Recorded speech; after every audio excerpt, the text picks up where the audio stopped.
గాయిన్యా అనండి అందరూ.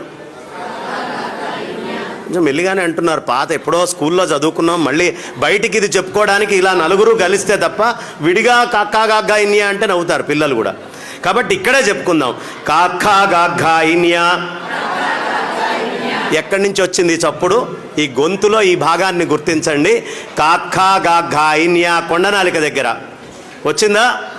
ఇప్పుడు చాచా జాయిని అనండి. అంటే కొండనాలిక కింద, నాలికకి కొంచెం పైన, ఇందాకటి కంటే కొంచెం పై భాగం వాడారు.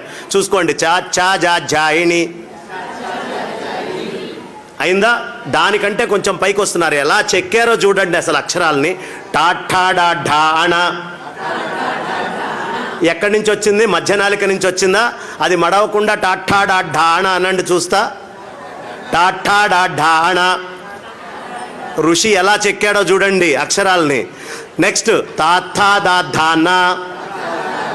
నాలిక కొస వాడకుండా అనండి. ఎవరు అన్నారే నాలిక కొస వాడకుండా అనండి అంటే. తాథాదాధాన అనగలరా? లేదు కదా. మళ్ళీ పెదాలు వాడకుండా పాపా బాభామా. పెదాలు వాడకుండా అనమంటే అనేసారే. అనగలరా? పాపా బాభామా అని పెదాలు వాడకుండా. మన ఋషి ఎంత చక్కగా అక్షరాలను చెక్కాడో చూడండి. ఒక తపస్సు చేయిస్తున్నాడు.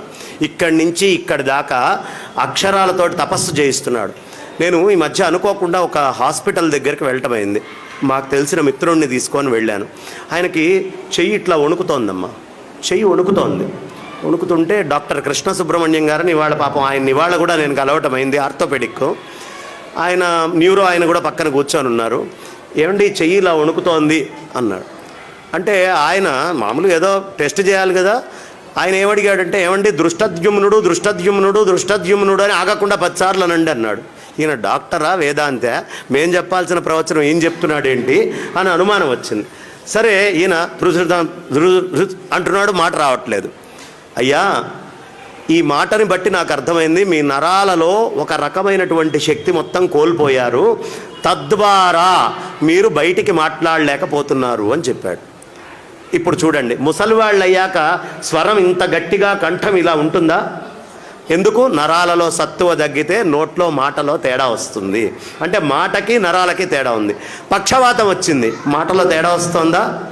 నరాలకి మాటకి చాలా సంబంధం ఉంది.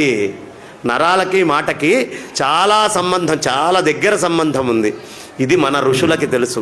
అందుకనే చిన్న వయస్సు నుంచి మనతోటి రకరకాలైనటువంటి పద్యాలు, శ్లోకాలు, అక్షరాలు.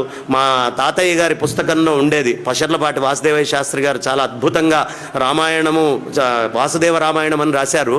ఆయన సంస్కృతాంధ్ర పండితులు అభినవ నన్నయ్య భట్టారక అని ఉభయ భాషా ప్రవీణ.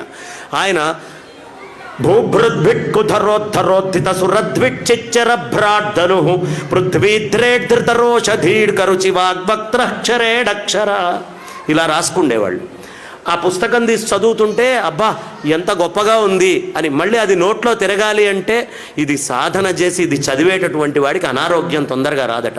1 కిలోమీటర్ ఉరికితే ఎలాంటి శక్తి వస్తుందో మీకు నరాల్లోకి, గట్టి పద్యమో, ఒక స్తోత్రమో, ఒక నామమో ఆగకుండా చేస్తే అలాంటి శక్తి వస్తుంది. కాబట్టి ఉరుక్కుంటూ వెళ్ళలేరుగా వయసు పెరిగిన తర్వాత. లేదా ఉరకగలిగితే జాగింగ్ చేయగలిగిన వాళ్ళు చేయొచ్చు, వాళ్ళు అక్కర్లా, వాళ్ళు మాట్లాడకుండా ఉంటేనే ఉత్తమం. కానీ జాగింగులు, ఎక్సర్సైజులు చేయలేని వాడు కొవ్వు కరిగించుకోవడానికి, నోట్లో శక్తిని, ఎనర్జీని పెంచుకోవాలంటే ఏం చేయాలయ్యా? వాగగ్ని. వాయు అనేటటువంటిది అగ్ని.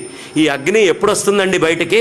కొలెస్ట్రాల్ అనేటటువంటిది కరిగితే అప్పుడు అగ్ని నోట్లోంచి బయటకు వస్తుంది.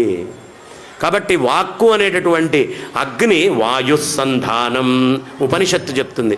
ఈ విధంగా గనక మీరు స్తోత్రం పిల్లలకి రోజు ఏదో ఒక స్తోత్రం గనక నేర్పిస్తూ చెప్తూ పోతూ ఉంటే చాలా బలిష్ఠులు, బలాఢ్యులు, శక్తివంతులు, బలవంతులు అవుతారు.